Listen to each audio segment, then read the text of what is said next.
You know, Ephraim, sure, I think we should bring someone that was in the tavern in today. I know just the person. Oh? Let's see if I can pull them in. I just have to locate them first. Give me 1 second. He doesn't even tell us who it is. Who do you think it is, Abram? I don't know. Maybe one of the kobolds? Okay, I found him. Now let's pull him in. If kobolds in this realm go to the realm of dream, that's a whole new thing I gotta look into. Okay, he's asleep. In his sleep. What? He's dreaming about sleeping. That's possible? Well, you're loud, sure. Try waking him up. First off, we're gonna have a talk about etiquette after this, and second, wake up!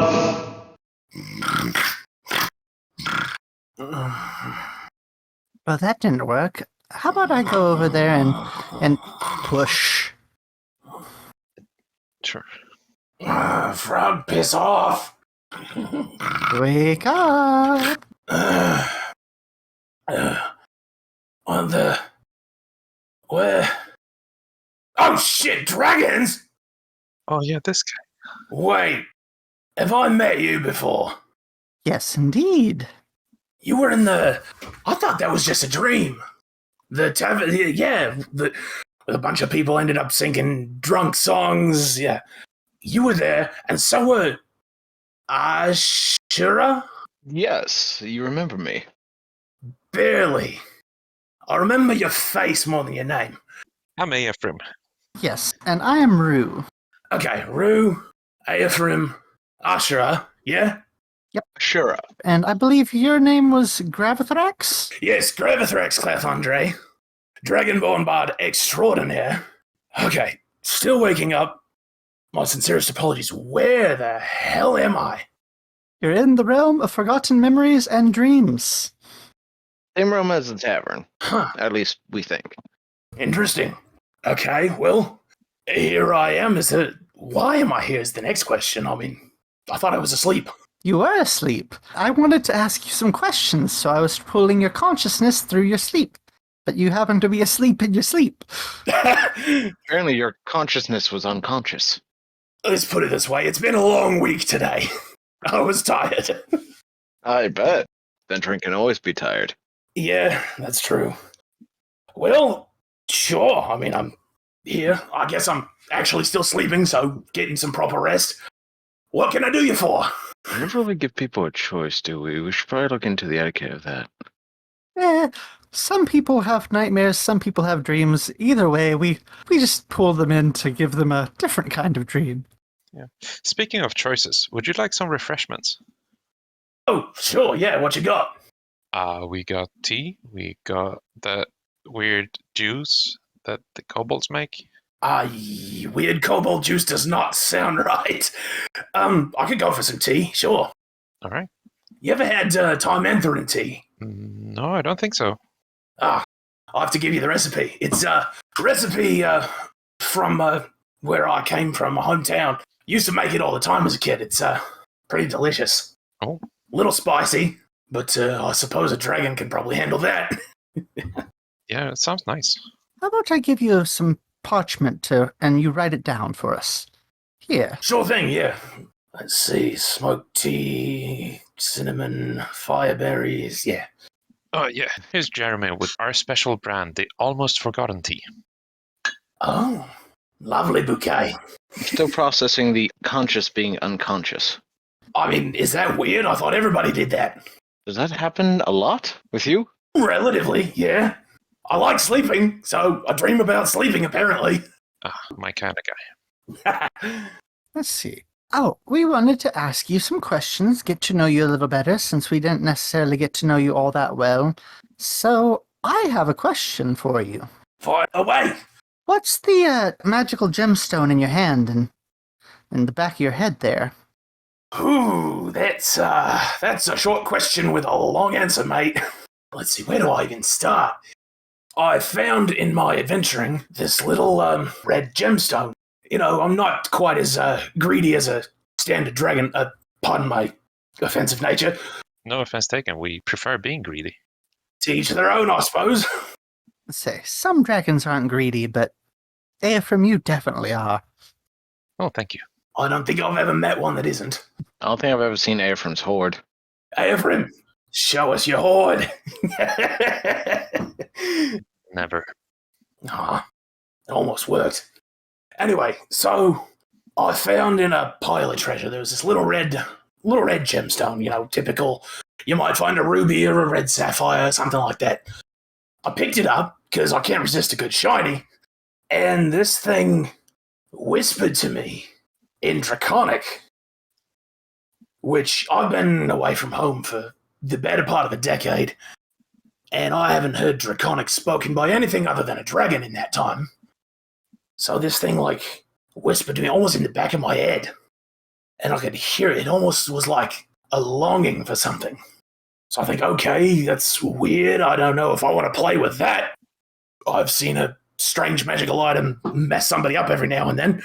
Went to put it back down, and it, like, absorbed into the palm of my hand against my will. Very strange. I've never had anything like that happen to me before or since. It's still with you. Yeah, no, it's still here. So there's more to the story. It sort of just sat there for a couple of days. I mean, clearly, you know, if you've met any adventurers, you know, they're pretty savvy. Most of them know what a magical item is. This thing did not register as magic at all. I had a party member, my buddy Zodix. He's an artificer, really good, doesn't talk much. Cast Identify on this thing, which normally, you know, would tell you what a magic item is. Nothing. It's under the effects of a preservation spell, which is usually used to, like, preserve a dead body before a funeral, that kind of thing. I couldn't figure out what was going on with this, so at first it was just the one in my hand. Next couple of days spent, you know, trying to cast magic through it, at one point I was like, you know, this is kind of getting old, I'll just pick it out. I tried to dig it out of my hand, and I could feel, not really words, but sort of a sense of obligation, like it was asking me for a favor of some kind, right? So, okay, that's hella weird. I'll just leave it there. And later on, I discovered that it is part of the soul of an ancient ruby dragonborn warrior named Lachondek. Yeah, there's a lot of story between there and here, but it's an ancient relic. And I later found another one, and it stuck itself in the back of my head. But it lets me do some cool stuff. The one that's stuck in the back of your head, is that also the same red dragonborn? Yeah. And, you know, once I got that one, it almost became clearer, like it was able to speak words. I'm wondering if there's more out there, and if the warrior's spirit, his soul, is still in them. I wonder if it's a sentient thing, because that would be interesting, and also a little bit weird because it's inside my head. But that remains to be seen, because I've only found 2 so far. Have you been able to communicate with it? Honestly, I haven't really tried that much. Not directly.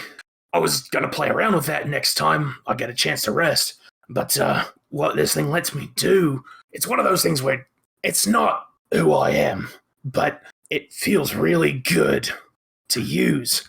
And so I can call on this thing's name. I start to turn into like a ruby dragonborn, and I grow a little bit bigger. Fire coming out of my fists. I can grab people and throw them, and I get a lot stronger. It's a lot of fun, actually, to be honest with you, especially during combat. Almost addictive. Yeah, that's what concerns me. I don't like being addicted to things.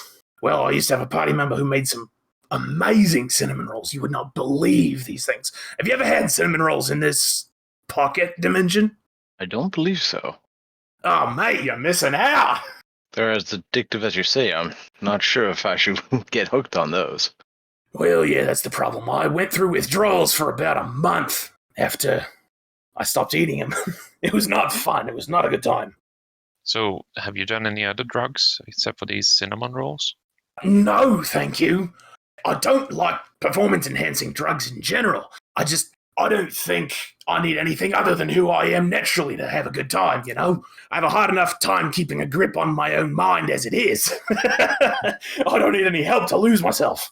When I first had these cinnamon rolls, I didn't know they were a problem. But the thing they did to you was, made you feel like you were 10 feet tall, like you could do anything. You could slay a dragon. Apologies. Like you could do anything. They like enhanced your bravery, made you more confident. It's a lot of fun. But then, like I said, the come down off of them was horrendous. How did you get off of them? Sort of through no choice of my own. So, a little bit of backstory. I've been wandering around, sort of being a rolling stone, as they say, working as a wandering adventurer and, bard, a musical performer, occasionally stop in at a tavern for a while, since I was about, what was it, 18 or 20, something like that, better part of a decade. In that time, I'll do odd jobs here and there a little bit, but there are two different groups that I fell in with and actually went on serious, like, proper adventures. This first one was the one with the cinnamon rolls. Big group, like 8 people. And one of them was a wild magic sorcerer, I think. Her name was Antoinette. And she was a pastry chef, and so she made these incredible pastries.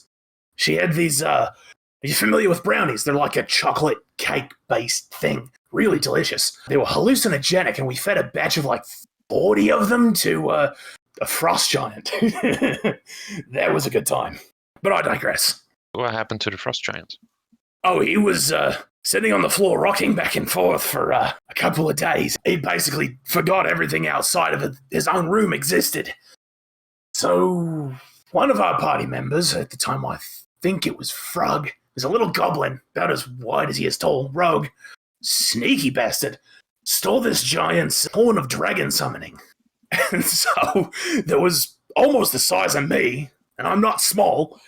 And so this cute little goblin thing somehow managed to find this item and steal it from under the nose of a hallucinating frost giant, which was the dumbest thing I think I've ever seen someone do in my life. But it was flippin' hilarious. How do you go about starting adventuring? So I used to live in this old small town called Jared Tharma by the coast of the Alhambra Sea. It wouldn't be much of a big town, but it's right on the road to the nearest port city. So lots of trade coming through. My father was a blacksmith, so I became a blacksmith. And one day, I was working in the shop, open air shop, no walls or anything. And this big old, have you ever heard of a grick? Crick. Yeah, it's like a 8 to 10 foot long worm-looking thing, big old octopus tentacles on the front, beak like a kraken. Awful bugger. Hope you never meet one. Normally they live in caves, they're cave creatures, or at least they come out at night.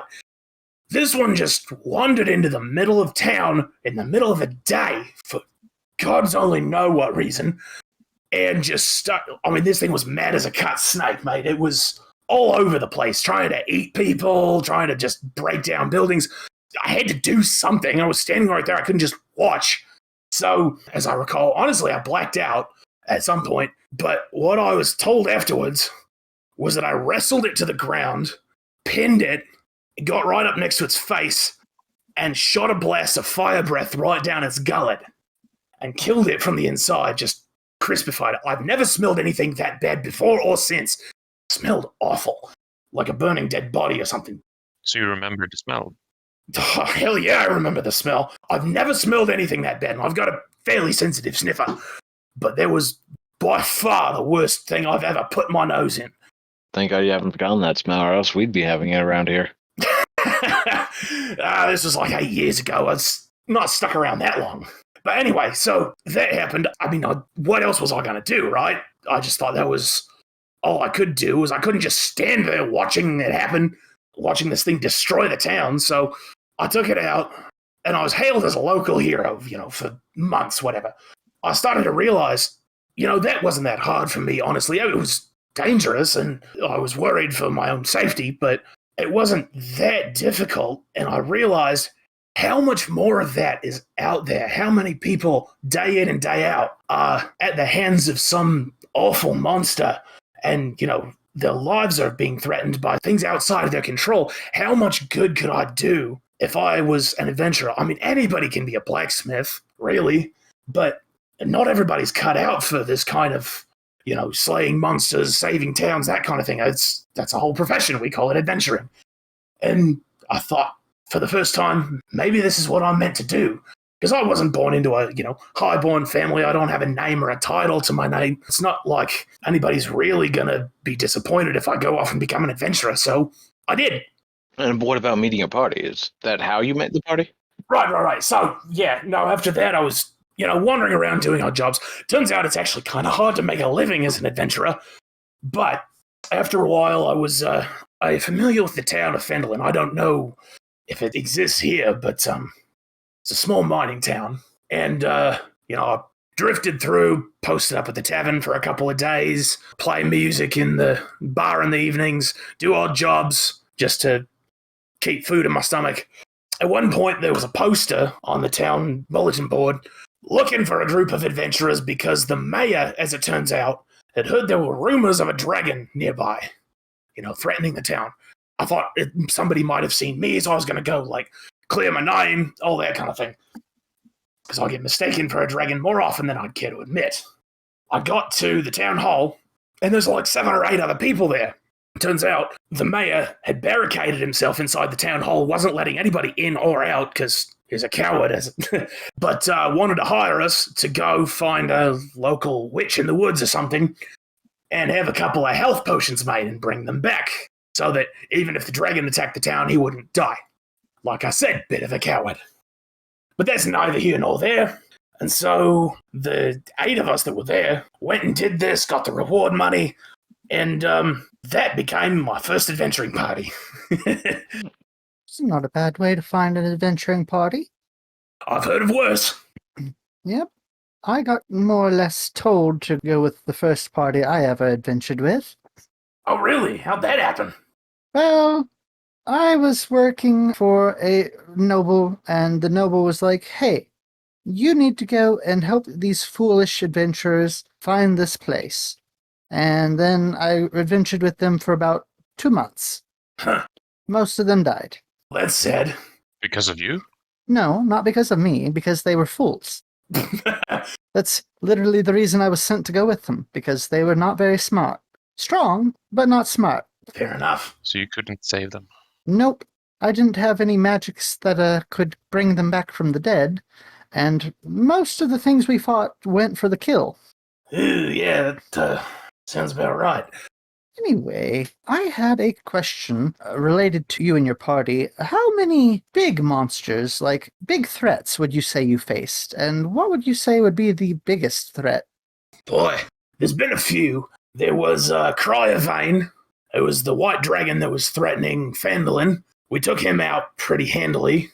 There was, later on, with that same group, actually, we found out one of the bigger towns nearby, the quote-unquote prince, was actually a red dragon who was in disguise as the prince of the city, and also a necromancer. Let's see, we killed him. That was one hell of a battle, because as a necromancer, he also summoned a zombie gold dragon, so we had 2 dragons to fight simultaneously. That's definitely not fun. It was a real project. A moment I'll never forget. One of our party members was a cleric named Petunia. She's really, really old. But during that fight, she actually found out that the Red Dragon Necromancer, Thalagar, the half-crown prince, was her uncle. And so she switched sides and started fighting the party.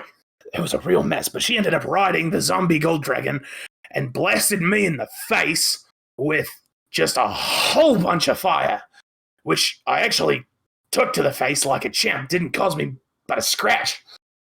And then the gold dragon swiped me across the face with his claws and knocked me out. So I don't remember much of the rest of that fight.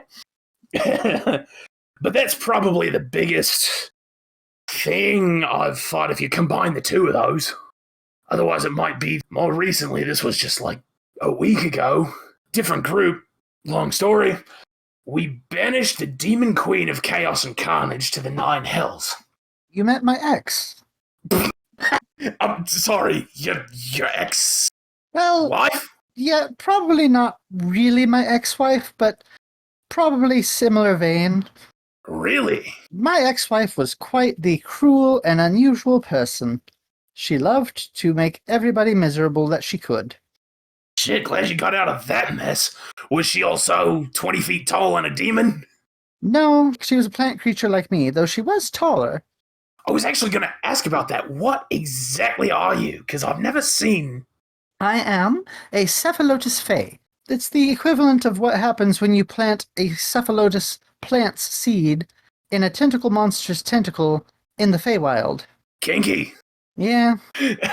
Sorry, yeah, that's... The Eladrin who decided to do that was quite eccentric, but she was kind. Huh. Though she's the reason I was paired up with my ex-wife to begin with. Bit of a mixed bag, that one. Yeah. Cephalotus. I've never heard that one. Like, as in head flower? Actually, it's a type of pitcher plant. Oh, are those carnivorous ones? Indeed. I've heard about those. I've heard they can be real nasty. I've never encountered one in person. Is that why you eat so much, Rue? Well, probably. I do tend to eat a lot more than I probably should. Well, you and I get along like a house on fire. Anyway, where were we? Oh yeah, who was it who was asking me about the biggest thing I've ever fought? That would have been me. That was you. Okay. So yeah, it was either the half-crown prince plus a zombie gold dragon, or the demon queen. I'd say you're fighting a demon queen off quite a feat. Yeah, it was. We were within an inch of our lives. I'll tell you that much. It was not easy. The whole thing was on the edge of a knife. There was only, I want to say, 3 of us. This was a different party at this point. And yeah, there was only 3 of us. We had to infiltrate a werewolf's den because we were told... Okay, so I'm going to jump around a little bit because this is in the past. Before you do that, can I just ask, were your party members really small? Oh, no. How did you all fit on the edge of a knife? Don't mind Aephraim, he's very and how literal. did you not get cut? And I was, like, you wouldn't fit on... It's a figure of speech, Aephraim. It's also a circus performance art balancing on the edge of a knife. I've seen people do it. It's pretty impressive. Oh, I see. That is true. I've seen that once or twice too, but... Need to go more shows. Ayers, you might need to get out a bit more, mate. I'd love to see you perform on the edge of a knife. Well, I'm not a circus performer. I've met a couple. Actually, this older party I was with, the big one of the fellas in there was a circus performer who's a tiefling, I think. And yeah, he was, like, enslaved to a traveling circus before he ran off and escaped and fell in with us. Nice guy. His name's Bogdell, I think. Wonder what became of him. Oh, he's not here. You haven't forgotten him yet. Well, that's good. Where were we before Aephraim decided to get so literal? I honestly don't know. You were fighting on the edge of a knife. Oh, right, the fight with the Demon Queen. What story was I telling about that? You were starting to mention werewolves, I believe. Oh, shit, yeah, no, okay, so, you see these scars on my face? I actually got swiped by a werewolf, and, sort of got infected with lycanthropy. I think. I've never done a lot of research into that, but, yeah, so I was trying to figure out how to get rid of that whole mess, because I don't want to be a werewolf. So we were pointed in a direction and said there's an infernal monster, and I need its heart brought back to me to be able to cure the lycanthropy, right? So we head that direction, and it's a werewolf den. Great. Okay. Had some bad encounters with werewolves, they're not nice. So we ambush the guards out front, infiltrate the den. Turns out there was a whole bunch of political shenanigans happening. The tribe had recently experienced a coup. The old leader was sort of on the outs, and the new leader was trying to summon something. We didn't know what at the time, to gain more power and be able to control more people, spread his influence wider. So we forged an alliance with the old leader, his name's Skinnis, and he helped us get through the rest of the werewolf caverns. At this point, we had also picked up a ranger named Esmeralda. Her whole gig was hunting werewolves, right? So we figured out that in the very back room, there's like a ritual space for this tribe of werewolves. We get back there, and they are actively summoning what we later found out was the Demon Queen of Chaos and Carnage. So, in order to stop it, we had one of 2 options, right? We could either... There was some, research, some books out in the library. We found out that we could, if we managed to land a precise pattern of simultaneous attacks on this thing from all different directions at the same time, we can induce some transplanar resonance gobbledygook and banish it back to from whence it came, you know? The other option, which was kind of a last-ditch effort, was to have one of us become the vessel for the summoning, try and hijack it, essentially, and then try and control the beast from within and send it back. As you can imagine, that sounds kind of risky, and it takes an incredible fortitude of will as well as immense physical strength to be able to pull that off, and you'd have to be inscribed with infernal runes. Well, guess who got voluntold for this job? I assume, based on your markings, you. Yes, exactly.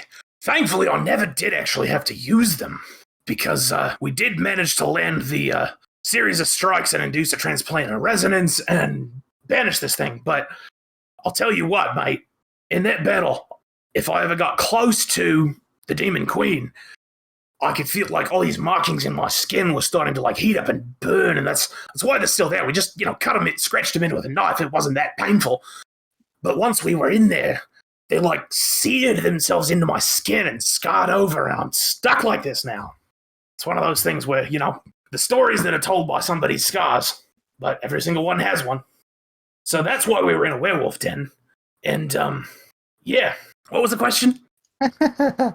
Oh, it had been what the biggest, most intimidating thing you had fought was, but you've answered that question. Yeah, probably so. It's definitely that thing. I was right up in its face trying to wrestle it. Didn't go so well. If it wasn't for the fact that I have been told off for meddling in the realms too much, I would probably fix those scars for you.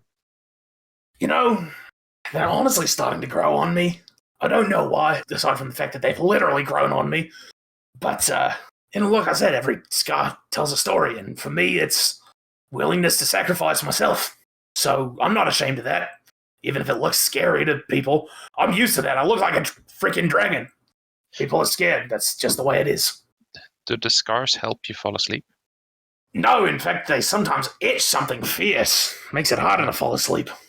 Because I'm thinking if they tell you stories. Ephraim, I swear to all that is holy and unholy in all of the realms, read the damn book of figures of speech. Why haven't I started playing the audiobook for him in his sleep? I really need to get on that. Wait, is there really a book?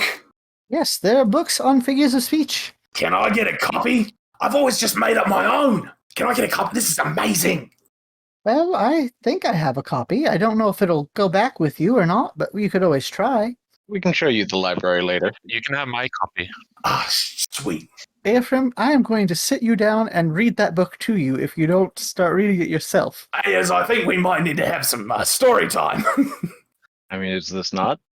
Well, okay, yes, this is. I was referring specifically to the book. Okay. Anywho, the scars don't literally speak and tell me stories, which I can understand the confusion because I'm currently in possession/possessed by a magic item that actually does speak to me. So, yeah, I can see where the confusion would lie. But no, the scars are just because I decided that if I didn't do this, nobody else was, and I wasn't willing to risk whatever monstrosity this thing was getting unleashed on the nearby population, I can't just sit back and do that. I believe the term is a sin of omission. It's like it would be wrong to do nothing, even though I didn't actively do anything. I can see that. Do you feel that if nothing happens, it would be your responsibility? Yeah, if I can do something, it would be wrong for me not to. I feel like that's common sense, but not everybody thinks that way, as I've found out.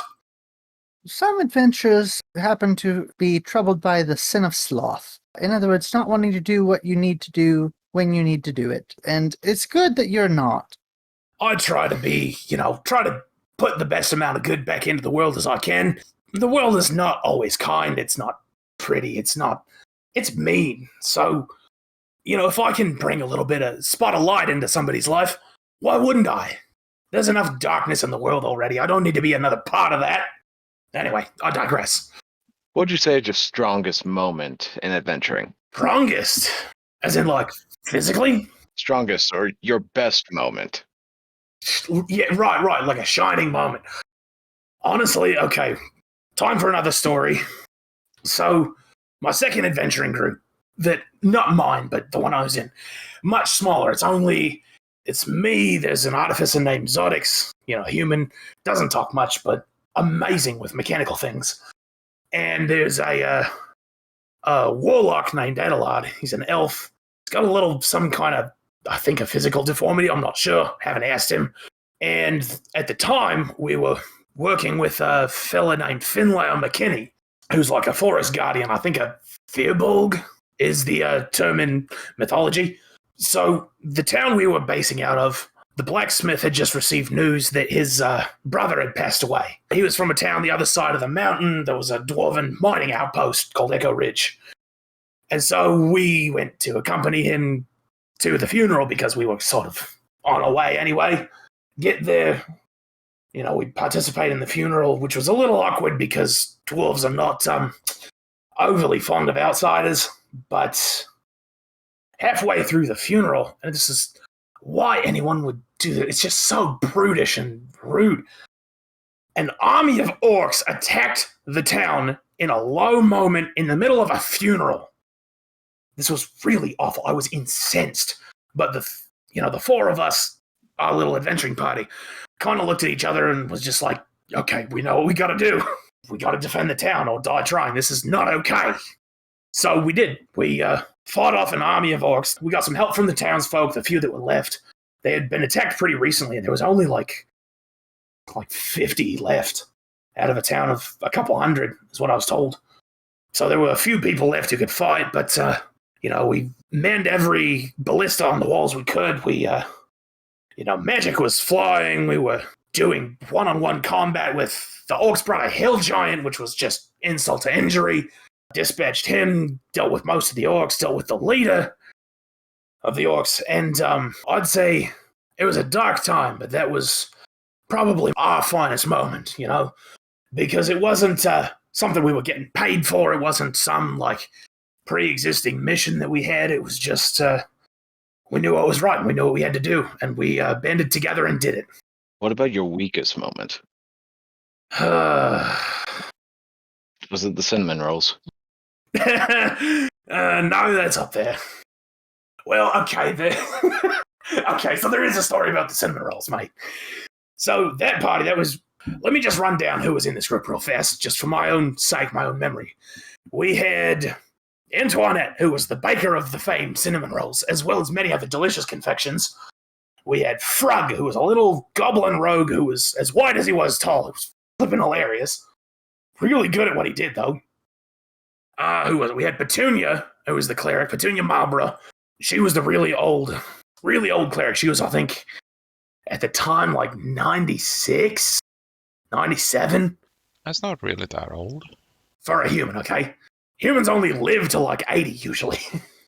Granted, dragonborn only lived to 70, so whatever. Anyway, so we got... Remy was our monk, and she was a little red kobold, and she was the most adorable thing you've ever seen. But hot damn, if she started getting angry, she could kick your ass to next week. It's really impressive, honestly. There was me, of course. There was Bodell, who was a warlock. I never figured out who he sold his soul to, but he had some sort of past trauma, some issues going on. He had been enslaved by a circus and joined our party at some point. Who else we had? Oh, Gowie. He said he was a grung. You ever heard of those? Ah, yes, they're the little frog-looking people, right? Yeah. About 2 foot tall, covered in toxic slime. I tried to hug him once. That was a mistake. Indeed. Yeah, he was pretty handy at crafting potions and also actually quite good with magic. I never quite figured out what his deal was, but he was good. Anyway, I feel like I'm missing somebody, but I cannot for the life of me remember who. Anyway, they're going to kill me later. But yeah, so that was that crew.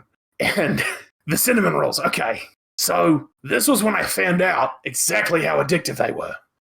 Remy had already figured out what was going on. She didn't want one for whatever almighty reason I'd never figured out, but she knew they were addictive. And I went to eat one because Antoinette gave me one, and Remy tried to smack it out of my hand. And I was like, no, bugger off, it's a cinnamon roll, I'm hungry. So I go to try to eat it again. She jumps up and tries to grab the cinnamon roll out of my hand. She almost pulled it off, but I finally wrestled her off, shoved the thing in my mouth, went to eat the cinnamon roll, as one does, and the little critter climbed up on my chest, shoved an arm down my throat, and tried to pull the cinnamon roll back out. And I've never felt so weak in my entire life, because it didn't matter what I did, I could not get her off of me. But I did get the cinnamon roll back, actually ate it properly, and it screwed me up for a while. I couldn't go for more than a day or two without a cinnamon roll. I get real cranky without them. I'm glad I'm off them now. They do sound dangerous. Dangerously delicious. Remember, children, don't do drugs. Or do them, but make sure you've got somebody who will stop you. No, just Maybe not the best message. Let's backtrack that one a little bit. Make sure they have small hands if need be. There you go. Yeah. What would you say is your weakest moment, if not the cinnamon rolls?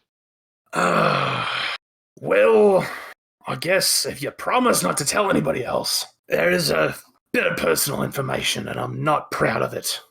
So, when I was a youngin', I had an older brother. His name's Taz. And, him and I were good friends for a while. He was always really good with making things with his hands.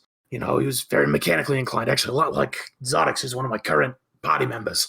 Kind of quiet, a little bit serious, but really good at, just crafting intricate mechanical things. And it was a little bit after the Grick that I killed in the town square, save the town, that whole shebang, whatever. He had gotten progressively more withdrawn and sort of stayed out of the public eye and locked himself in his room. I tried to reach out to him, but he wouldn't have any of it. I thought it was my fault because, I was getting all the praise, and I thought he was maybe just jealous of me or something. I don't know. I didn't feel like I deserved it, any of it. I just did what needed to be done. So one day, him and I get in an argument. I'm trying to tell him that, look, I'm not what they're saying I am. I'm just a guy. I'm the same person I always have been. And he just would not take it from me, would not take an apology or anything. And it got pretty heated. And the next day, he was gone. He had left, and he left a note saying not to come after him. We didn't. We didn't go after him because he said he'd be back in a few days. But he never did. He never came back. And every once in a while, I hear a description of some wandering adventurer that matches his description. And I still have hope that maybe I'll meet him someday, but I've still never been able to find him until right before my big party and I fought Thalagar, the half-crown prince, this big dragon, necromancer. Coming into that, the lairs in the top of a volcano, how red dragons do, the flare for the dramatic. Yeah, I remember that. Leading up to that point, there was and I've never understood why people make these things, but there was a dungeon puzzle room. From conversing with other members of the party later, we figured out that it basically just showed you your worst fears. But I saw my brother, and he came after me, pointed a cannon at me, and I lost my mind. I'd just tried to attack him, and of course it was an illusion, and I ended up hitting somebody else who was behind him. But I've never been able to forget that moment. That I thought I was past this stuff. I thought I had dealt with it, but it's still just there, simmering. Those old insecurities, I'd like to think I've forgiven myself, but I feel like he never would have. And I don't know what to... I'm sorry, I'm getting really personal. Yeah, that was probably my lowest moment, was realizing that all that history, all that pent-up guilt and shame was still there. I thought I had swept it under the rug and it was long gone. I mean, history is always something that we can learn from, but it doesn't mean we should let it hold us back. I know, and I get that intellectually, but knowing something and understanding it and being able to implement it are two very different things, and I'm still working on this. I'm a work in progress, as are we all. Talk is easier than practice. Exactly. But much harder to wear the shoes than it is to make them. There's another one for you, Ayas. Yeah, I mean, I can't really have shoes. Well, neither can I. Look at these big old feet. I noticed something before that maybe has to do with your adventuring, but you slightly smell of the stuff they use on clockworks. Oh, really? Yes. Boy, you've got a better sense of smell than I thought was possible. It's a magical sense. Okay, fair enough. Makes sense. Right, Feywild creature. Yeah, okay. I'm tracking. So, clockwork. So this was after me and the big group. We slew Thalagar, the half-crown prince. We settled down in Fendlin. I spent about 5 years as a blacksmith. Just going back to my roots. Helped rebuild the town, all that jazz. It was all nice. Eventually, Petunia, the cleric, passed away. And, she was always one of those folks that, you think that death itself would come to take her and she'd say, hold on, I still got business. But she finally did pass. And it made me realize how short all of our times are on this plane. So I took off adventuring again. I ended up in a little mountain town called Pine Falls after that. And when I first got there, much like what I did before, I spent a couple of days, in a tavern, just staying in the inn, doing odd jobs. And there's a local halfling family who runs a mine, just up the mountain. And they were having issues with some creatures and, infesting the back of the mine. They couldn't do any work, so they were like, hey, you're an adventurer, come give us a hand. And so me and a couple other fellas, it was, I think like I mentioned earlier, Zodix, who's a human artificer. We had Adelard, the warlock, and at the time, Finlau, who's the forest guardian. So the four of us get together, we're like, yeah, we'll help out. Go clear out whatever critters are in the back of this mine, right? And they were giant bugs, like bigger than me, which is saying something, that were mechanical. They were automata, like some kind of magical, almost like something had transformed them or mutated them into that. One of them bit me, and I got infected with whatever that stuff was. We were trying to figure out, okay, what is this? How do we get rid of it? One of our other party members got bit by something else later. We found a little squirrel in the forest that was had been transformed into a clockwork critter. We got attacked by a minotaur that was able to shift back and forth between clockwork and organic, which was really strange sight, let me tell you. But he attacked us in the forest, uprooted a tree and threw it at us, among other things. Frightening. So we set out on a quest to figure out what this stuff was, what was going on, what was causing it. Was it linked to the Minotaur, or was it something else, some other sort of incursion into the world? And figure out how to get rid of it, because it started with just my hand, and it was like progressing up my arm after a couple of days, and got to my shoulder. I could feel it like trying to crawl up my neck. Not pleasant, at least not when you're in control of it. So that's what that is. Me and a couple other fellas figured out how to control it and be able to intentionally do a transformation into a clockwork, mechanical being, which is actually really cool. It turned me into solid metal, and I was not indestructible, but like I was made of armor or something. It was really cool. So yeah, that's what that is. I'm surprised that's still lingering, because I actually got rid of that a few days ago. Well, at least it's not the smell from the worm creature. Oh yeah, that's what I was worried about. Now I've taken a lot of baths between then and now. That was like 8 years ago, mate. And I wasn't inside it, I just was holding it down. That would have been absolutely awful. Indeed. Fire in general is kind of scary. You're telling me. I mean, for Rue, it's on a whole nother level. Oh, you're right, good point. Yeah, I forgot about that. It's highly flammable. Yeah, sorry. I have a bit of an affinity for fire, actually. So, I'm fire resistant somewhat. I can take a bit to the face without it bothering me too much. But I don't know, there's something fascinating about it, about the way it's just like this pure primal force of raw power. I don't know. Maybe that's just me. Well, I can understand the feeling.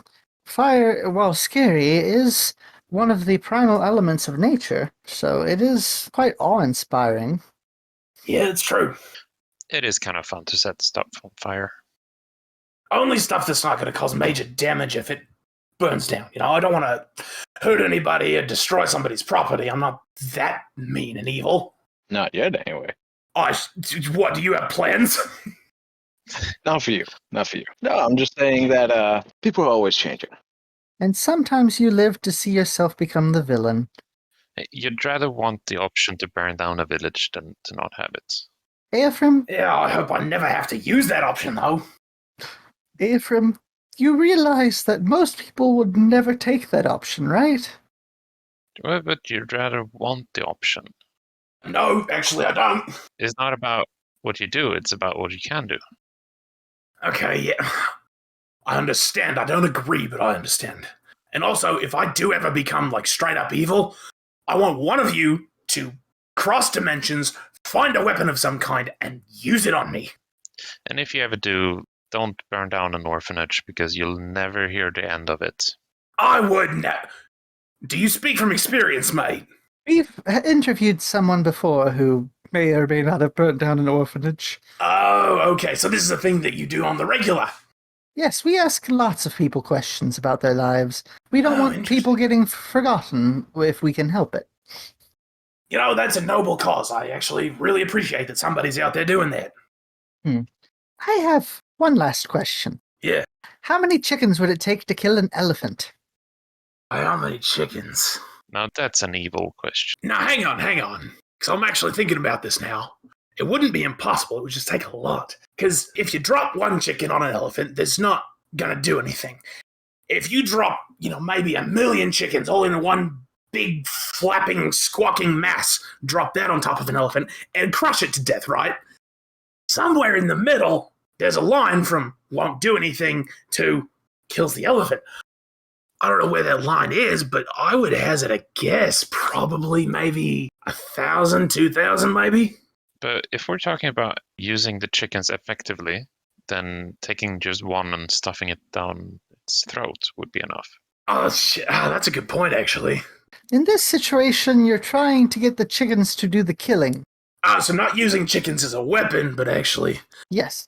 Well, so here's the thing. Chickens are nasty. They're mean and they're ruthless. Have you ever been around a chicken? Yeah, but they're quite flammable as well. Well, okay, yes, they're flammable, but they have an attitude of like a dragon. Apologies again. They have vicious ancestors. Yes. There is a specific, what do they call it? A franchise, I believe, where if you hit the chicken enough, a swarm of them will come and get you. Oh, that sounds like the most horrible way to die, getting pegged to death by a swarm of chickens. They go for the eyes first. Yeah, that's the problem. Don't ask me how I know. How do you know, Asa? I just said don't ask me. Well, what do you think I'm going to do after that? Oh, where was I going to? I had a point to this. Oh, if you were to use, maybe some magic and have a few different wizards cast an enlarge spell on a chicken so it was the size of the elephant, I guarantee you that chicken would be a lot meaner and more vicious than the elephant. At which point, the job's done for you. However, magic is cheating in this situation. Oh, well, I'm going with your original 1,000. okay, well, I've solved the problem 3 different ways then. Yes, you have. Yes, I never get to ask people that question. We're always wrapping up before I get the chance. Well, that's an interesting question. Yes, it lets you give a little insight into how people think. That's a fair point. The other similar one I've heard from time to time is, would you rather do battle against 1,000 duck-sized horses or a horse-sized duck?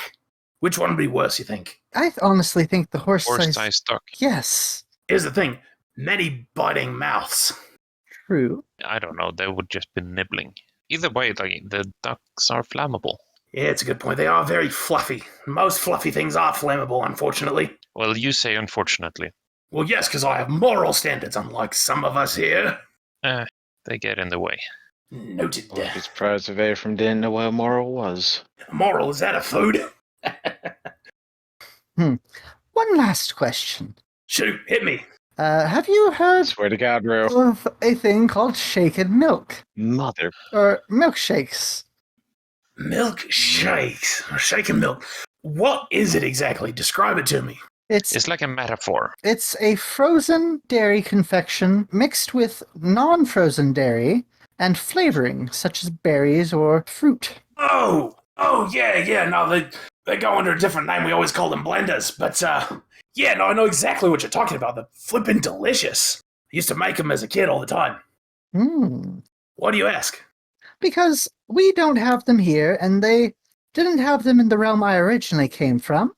And so I've been trying to find a realm that I could visit to go and check. Really? Yes. What a sad and miserable existence. Harsh. You know what? Okay, once we're done here, Rue, we're gonna get this fixed. I know how to make these. we don't really have the stuff to make them in this realm. Do you have ice or snow of any kind? Well, not anywhere near here. Ah, shit. Never mind. Do you have anybody who can use cold magic? Because that's the other way. Possibly, but I think we won't have time before we have to send you back. You'll be waking up pretty soon. Well, rats. If you don't have snow handy or somebody who can use cold magic, then, yeah, it does get a little bit more complicated. Yes. Also, dairy is also pretty hard to get around here. So far, we've been a bit too afraid to ask what the dwarves make cheese out of. Oh, God, that's a good question. I never thought about that.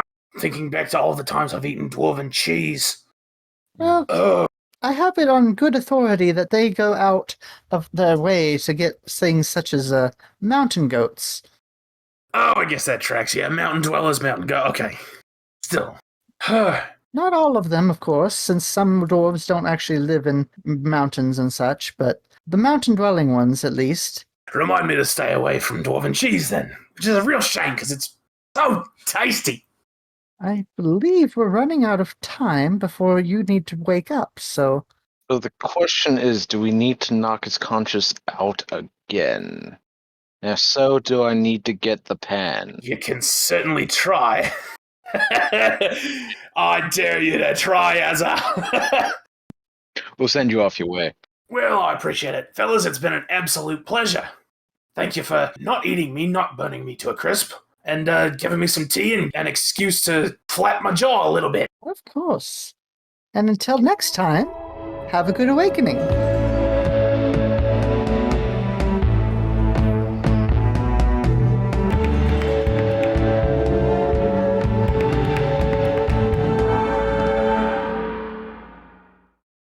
Fire away.